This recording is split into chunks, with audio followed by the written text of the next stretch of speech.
The cellular communication disorder that I will be presenting today is schizophrenia.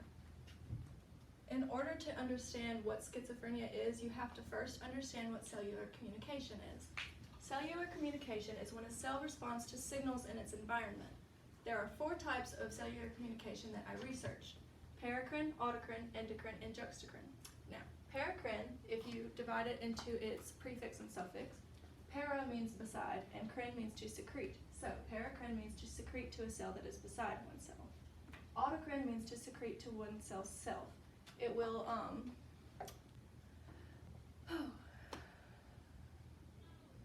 autocrine signaling is when a cell produces a hormone or a chemical messenger that responds to a cell receptor on that specific cell itself. Endocrine is whenever a cell secretes a hormone that goes to a different part of the body, such as your thymus gland producing a hormone that will do something somewhere else in your body. And juxtacrine signaling is whenever a cell will secrete to a cell near it, not necessarily beside it and not necessarily across your entire body. And schizophrenia is actually a juxtacrine signaling disorder. And all cellular signaling disorders will fall under these 4 specific categories. And having a cell communication disorder will produce physical changes, hormonal changes, and even psychological changes like schizophrenia.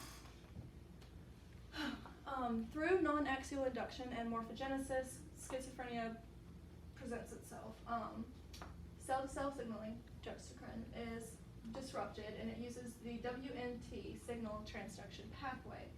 WNT can be divided into the wingless segment polarity gene and the INT proto-oncogene. The segment polarity gene is a generic term for a segmentation gene.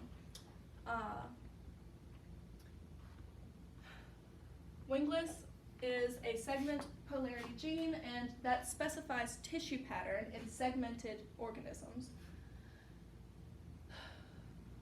It produces tissue pattern in each specific segmented unit in a segmented organism, such as neuromeres, which are schizophrenia also uses D2 cell receptors, which are dopaminergic cell receptors, which means they process and receive dopamine.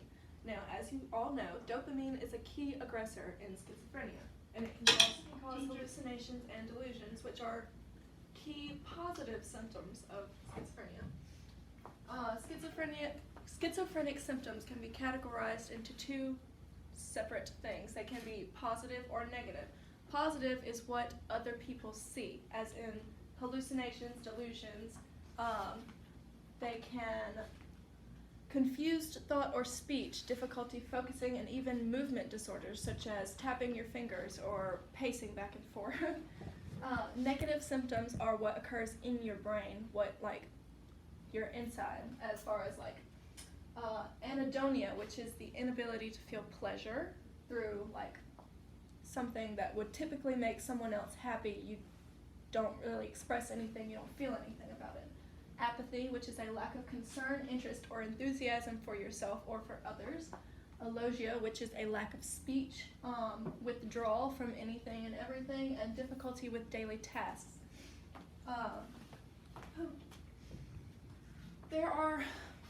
There's no curative treatment for schizophrenia. If you have it, you have it. There's no anything that can get rid of it. If you have it, you have it, but you can take medicine that lessens the symptoms that you have.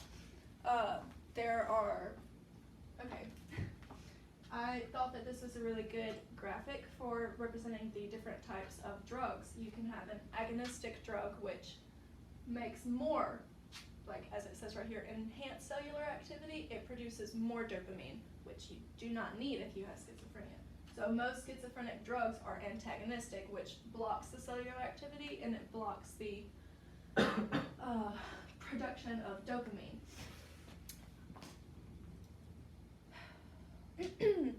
Antagonism is whenever a chemical or drug, such as promethazine, binds to the D2 receptors and prevents an agonist from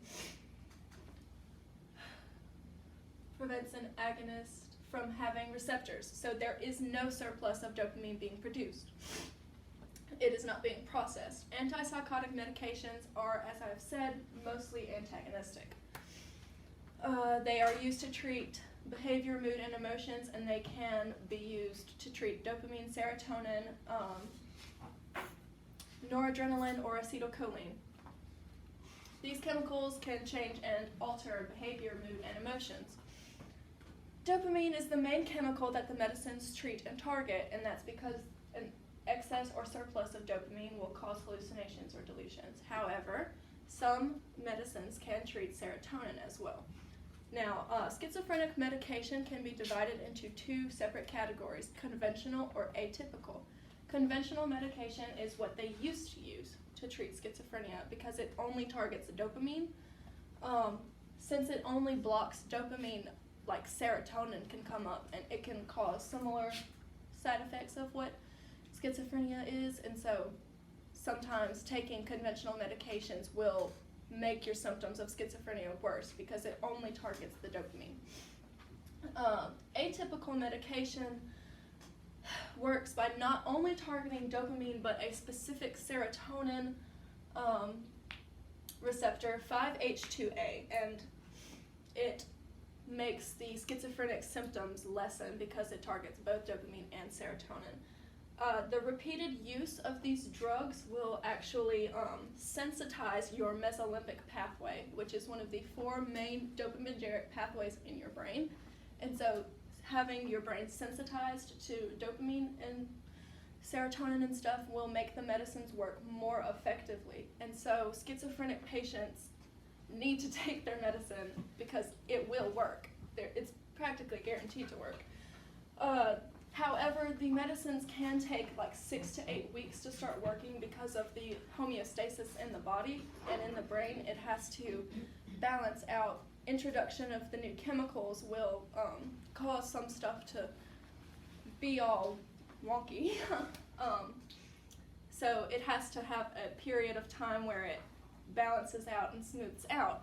And so taking the medicine repeatedly will, even if you don't think that it's working at first, it is working, it just has to balance out. And so most schizophrenic patients don't take their medicine because they're like, it doesn't work, or it's making me lose sleep or something, but they still need to take it, otherwise it won't work at all. Some patients are treated actually with electroconvulsive therapy, but most doctors don't use this anymore because they have to subject their patients to electrical currents and anesthesia, and the medicines are proven to work more effectively. Electroconvulsive therapy does not work all the time. Sometimes patients don't even get a result from it. So most doctors stick with drugs. There is no specific cause of schizophrenia. There is no gene that you can be born with, and there is no brain lesion that can cause schizophrenia. It's a combination of genetics and environmental factors. Many things can play a role in you having schizophrenia, but once you have schizophrenia, you need to treat it, otherwise it will just get worse. Most individuals with schizophrenia, they do not make a full recovery. There is no cure for it, and so a full recovery from schizophrenia is uncommon. However, your prognosis is completely dependent on the individual. However, 5 to 10% of people with schizophrenia will commit suicide after they are released from the hospital, and if that doesn't work the first time, they will commit it again, or attempt it again. So hopefully with this presentation you have a better understanding of the cellular communication behind schizophrenia and you're able to understand it better, and that's it.